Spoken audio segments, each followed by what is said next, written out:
classic by Antonin Dvorak, his Slavonic Rhapsody No. 2, with the Vancouver Symphony Orchestra, led by Sergiu Commissiona.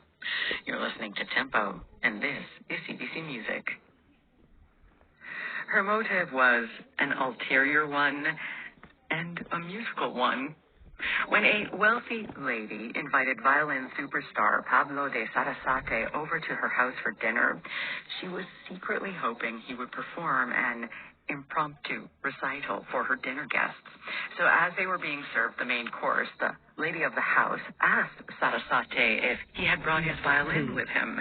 And Sarasate answered by saying, en français, "Mais non, madame, my violin does not dine."